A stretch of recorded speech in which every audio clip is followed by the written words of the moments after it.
سلام سدرا حبرتاتيوت كمي كان لكم كنيات مجمار وانج عالم ملكتنا اب تاريخ كعسو وانج عالم زقاطمو مسحق تغوان فوتات كنقرب لكم هنا سنايت انحيت وانج عالم اتزغبدن بترس زغبرن وددر كعسو اغر كخون يخا تصبيو ابتي 4 عامتنا تصبخا زرا وانج عالم ام مدري اتوم بلوصات تصاوت تحاريوم نهاغراتهم وكيلوم اب قدم بليونات تعذبتن تركبو من وانجا وسده من تعوته من بلوص شتو مزغبه زبلو اغاطام تاطرحيم زذكرو وانجا عالم جن ننبسو بقيح كاردس سوق غدانيا كونيلات السعر غانتا ن50 عامتات زوقس حلا ولدات كاب غله تصاوتن لعل زفلط حبوب كلبن كالوت اغرمت زانتاتاتن ون هيبون حليفيو ازياتهم اتم زغرمو زانتاتات وانجا عالميم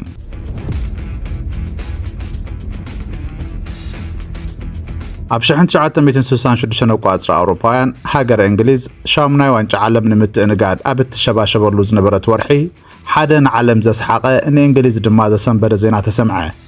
ات زينا اتافلتي جلوس ريميت እና ተባሃለት ተጽዋዕ ዋንጫ ኣብ ከተማ ለንደን ንምሪቲሎም ኣብ ሙዚየም ዘርግሕዋ ሃንደበት ካብ ቦታ አጠፊያ ይዝብል ነይሩ ሓደ ሰብ ከይተራእየ ነታ ዋንጫ ዓለም ሰሪቕዋ ተሰዊሩ ምስተሰምዐ ጉድ ተባሃለ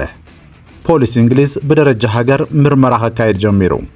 ጋዜጣታት ዓለም ድማ ነትዛንታ ማዓልታዊ ይሽፍነው ነይረን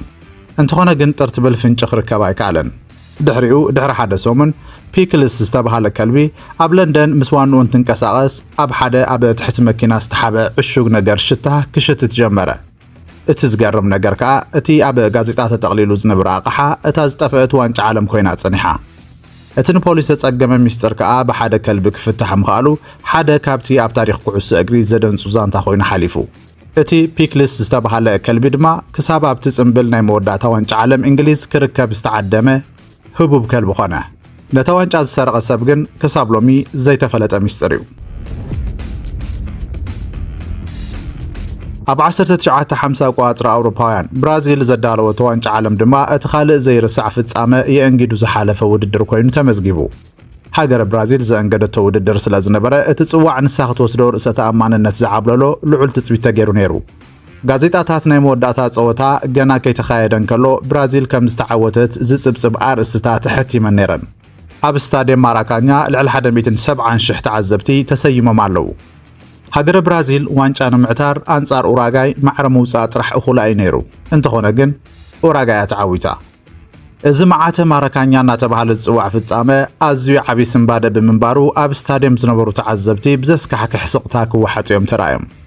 ብራዚላውያን ነታ ኣብ መበል 79 ደቂቕ ተቆፂራ ምኽንያት ስዕረቶም ዝኾነት ሽቶ ብሰንኪ ኸኣ ክብሉ ነቲ ሓላው ልዳቶም ዝኾነ ተጻዋታይ ሞኣሲር ባርቦሳ ክሳብ ሎሚ ይወቕስዎ ኣለዉ ሞኣሲር ባርቦሳ ድሕሪ 10 ዓመታት ኣብ ዝሃቦ ቃለ ምሕትት ኣብ ብራዚል እቲ ዝለዓለ መቕጽዓት ገበን 30 ዓመት ምእሳር እዩ ኣነ ግን ንሓንቲ ጌጋይ ልዕሊ 50 ዓመታት ዋጋ ይኸፍለላ ኣለኹ ክብል ገሊጹ ነይሩ ብዙሓት ብራዚላውያን ድሕሪ 50 ዓመት እውን ወቐስኦም ኣየልዕሉን ዘለዉ ንሓንቲ ጌጋኻ ሰባት ይቕረ ከይበሉ ንልዕሊ ፍርቂ ዘመን ክኸዱ ከለዉ ዋንጫ ዓለም ማለት ክንዮ ውድድር ኩዕሶ ምዃኑ ይስወጠካም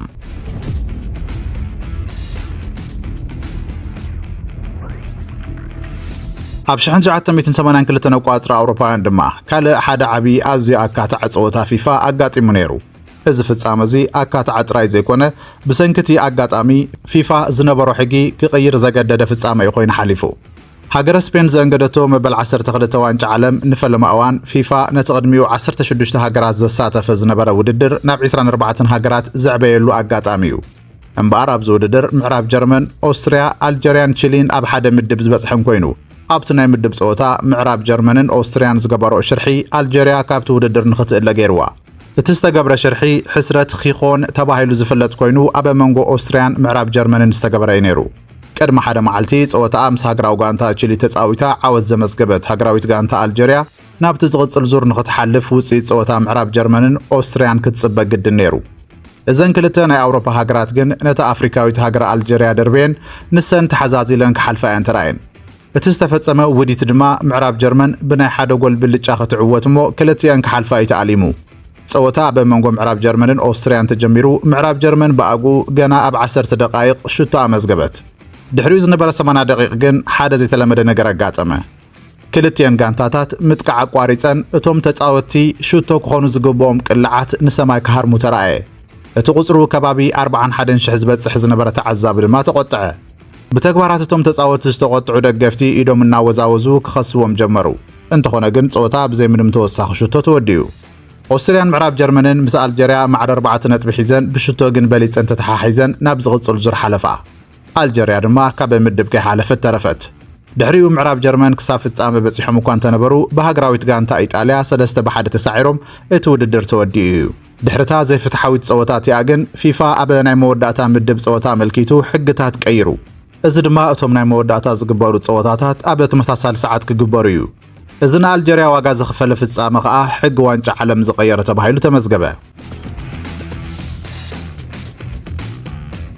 ቀፂሉ ንረኽቦ ዛንታ እቲ ኣብ 1986 ቋጽሪ ኣውሮፓውያን ዘጋጠመ ብብዙሓት ዝፍለጥ ኣጋጣሚ እዩ ኣብ ሜክሲኮ ዝተዳለወ መበል 13 ዋንጫ ዓለም ብዙሓት ዝዝከሩ ተሪዮታት የእንጊድዩ ሓሊፉ ብፍላይ ኣብ ረብዒ ፍጻመ ንኣርጀንቲናን እንግሊዝን ዘራኸበ ጸወታ ክሳብ ሕጂ ዘይርሳዕ ጸወታ እዩ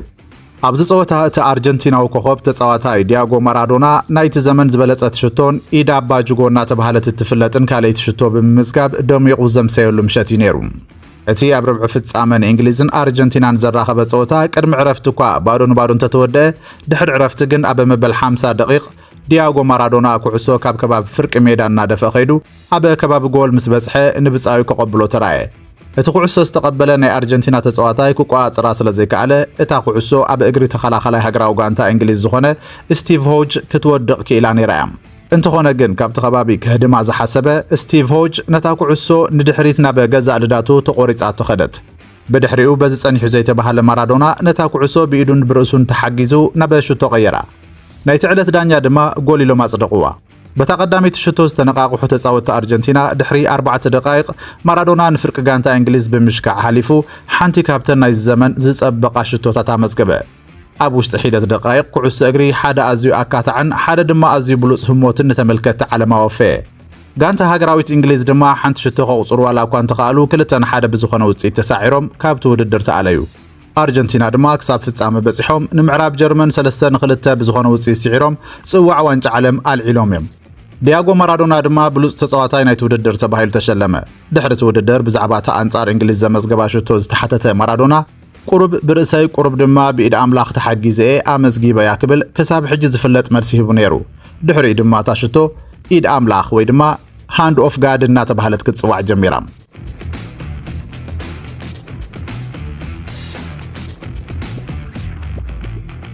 ክቡራት ተኸታተልቲ ሕብርታት ህይወት ኣብ ዝቕጽል ካልኣይ ክፋል ናይዚ ዘስሕቁን ዘገርሙን ተጓንፎታት ዋንጫ ዓለም ሒዝናልኩም ክንምለስ ኢና ክሳብ ሽዑ ሰላም